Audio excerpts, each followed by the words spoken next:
the Academy for Global Citizenship, we're a new Chicago public school that opened last year, and we believe in doing things a little bit differently at the Academy for Global Citizenship, and are really excited about creating a model for what education can look like in Chicago and in the public school system.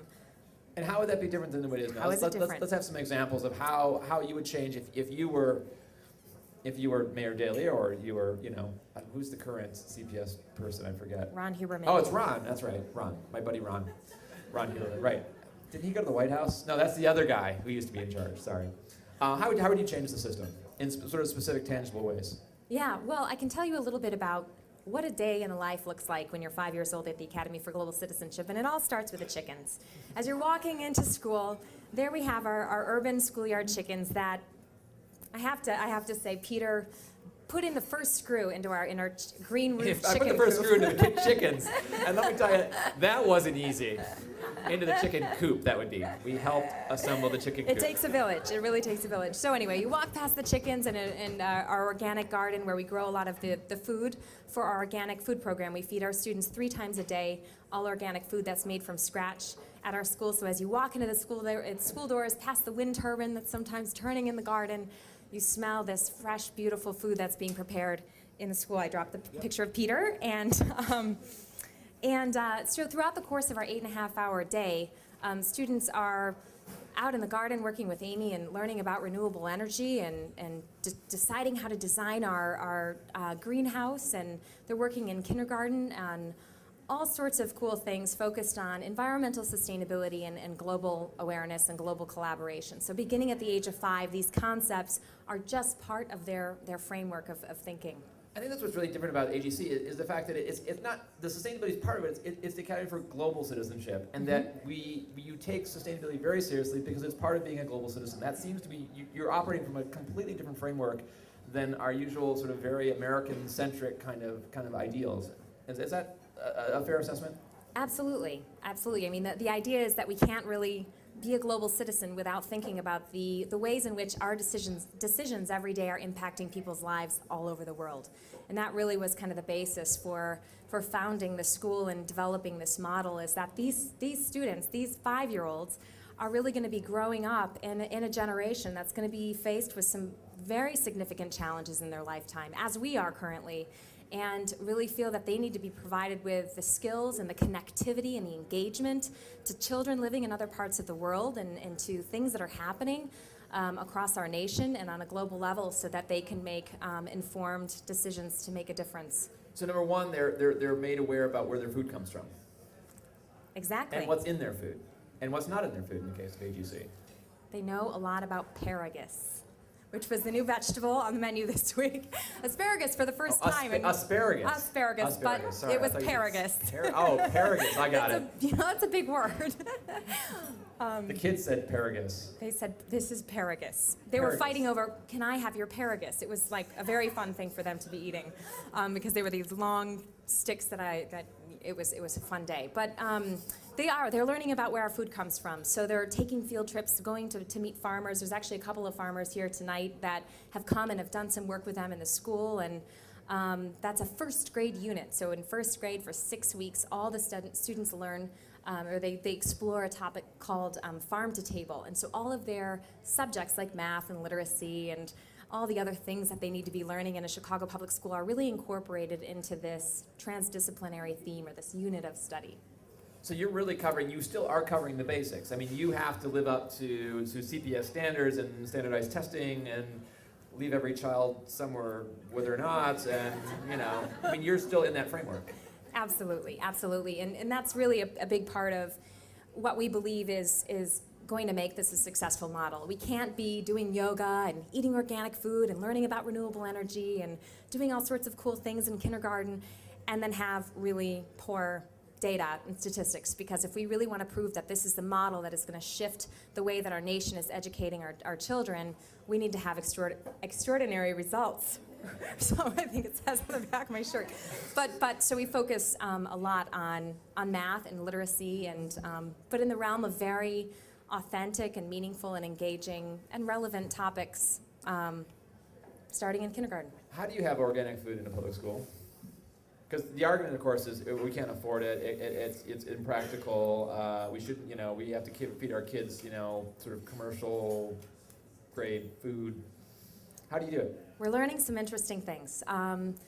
When opening this school, we felt that we can't be successful, we can't be effective without thinking about the entire picture. So we can't be teaching about environmental sustainability and taking the kids to the farms and talking about whole grains and having nutrition education class and focusing on exercise and all of these wonderful, wonderful things without living what we're teaching. And so the organic food piece was really a moral imperative when opening this school. And so we had some conversations with Chicago Public Schools and with the Chicago Public School Food Service provider, which is Chartwells Thompson, and we're able to work out a pilot program in this school. So we're the only school really in the system and perhaps in the nation that's feeding 100% organic food. We have to pay for the additional costs of doing that, but really feel that this is an amazing opportunity for us to look at this as a learning laboratory, working within the system to really learn about how much does it cost, where do we source this food, what kind of impacts does this have, do the children eat it? And we're learning some pretty exciting things, one of which is that it's really not costing nearly as much as we thought it would, which is, I think, really, really exciting for all of us in this room. And we're very hopeful and very determined to start seeing some changes systemically. We actually have a policy at the school, a wellness policy, so that if students do bring in foods, that they are in alignment with our overall mission. But it's been interesting. I mean, we work with a demographic of students who most of them have not been exposed to things like asparagus and to fresh berries. We had the other day raspberries, and I mean, many of the students had never seen these before. So it's a new thing, but it's really exciting to see 5-year-olds have these amazing, beautiful, open minds, and it's amazing when you play games with asparagus how many children will be munching and crunching and soon arguing over who's going to share their piece. So this is not your Whole Foods demographic, is what you're saying? No, we have an 80% free and reduced population, so 80% low-income students, and about 75% of our students are Latino, and about 10 to 15% African American students. We're on the southwest side of the city in a pretty underserved community. So number one, a global perspective that needs to be incorporated into education. Number two, dealing with sort of the reality of in terms of food, organic, healthy bodies, healthy minds, that whole thing. What would be another component of your transformative vision for public schools in Chicago?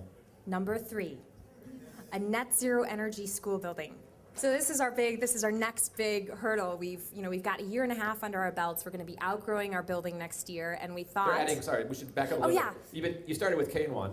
I talk a lot about 5-year-olds because we have a lot of 5-year-olds, and we have kindergarten through 2nd grade. So our model is to grow this culture of students, and so to start with kindergarten and 1st grade, and then to add a grade every year. So eventually we'll be about 500 students, hopefully pre-K through 8th grade. So as a result of this growth, in 2011, 2012, we will be outgrowing our current facility.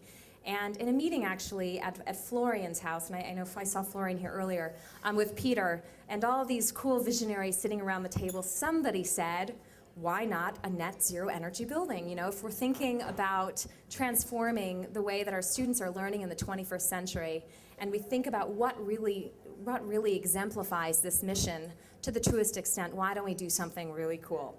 And so we're currently working with an amazing group of architects to design the first net zero energy school building. And we just need $2.5 million to buy the land. Get your checkbooks out. So, in all seriousness, I think everything that we've really set out to do at this school is pushing the way that we're all thinking, that our system is thinking, and that our bureaucracy is really been approaching this. And no idea is really too big. And finding $2.5 million and creating this facility for our students it will happen. And I think more of this needs to be happening within our city. So if I were the mayor, you would give yourself $2.5 million. Yes. Piece of cake. I'll work on that. But so this is a net zero energy school. This is not just an ego trip. I mean, to be honest, it's not an ego trip for you. Like, I have a net zero energy school. No one else does. This is really about the educational mission of the school, though, and embodying your values and teaching these kids that this is possible. And so they grow up and say, this is the normal. Mm-hmm. And this is not an exception. This is not another way of living or something else you have to do. This is the way the world can be. Right. And this is the way that we as citizens, need to be valuing our planet and to be making decisions that are in alignment with what we have learned and what we are learning. And so to see those wind turbines on our school and to see the solar in our schoolyard and to see that we're trying to focus locally on our food as close as our chickens producing the eggs for our breakfast and the food in our garden, this really, I think, is the way that we need to be going as a community. And what better way to start than instilling these values and practices in our children. So your vision would be that every school, that AGC is not the anomaly, that AGC is the norm Right. for every school in Chicago, in the country. Absolutely. It starts, I mean, the food is an absolutely imperative piece. We need to shift the way that we're feeding our students. I'm very passionate about this, but it's so critical that when these students are walking into school that the first thing they're eating is something that nourishes them and something that supports their learning and something that energizes them in a way that makes them excited to walk into that classroom ready to learn. And our facility and the curriculum and the things that are being embedded into our practices, you know, having a compost bin and worms and a waste bin and a recycle bin in your kindergarten classroom, and for teachers to be incorporating that into their math lessons about sorting, I mean, that needs to become just a part of our framework. I think it's really exciting. Any elements that we're missing that you want to add before we move on to the next segment and talk I think a we little bit more about need more Peters on the planet.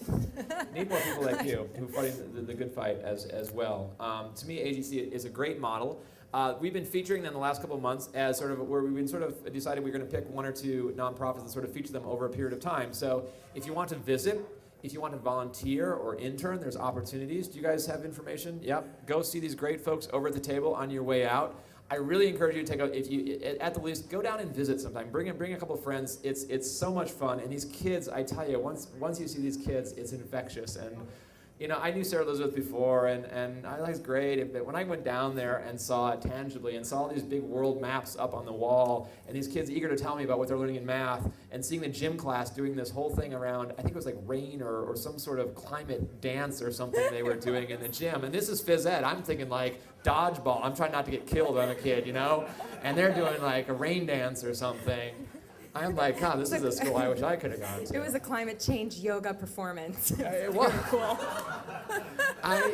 Where else do you get that? Here in Chicago. Sarah, it was fabulous. Sarah Elizabeth, thank you so much for what you do and all your teachers do and your volunteer and your board, and we hope to see your idea spread throughout Chicago and the country. So thanks so much. Thanks.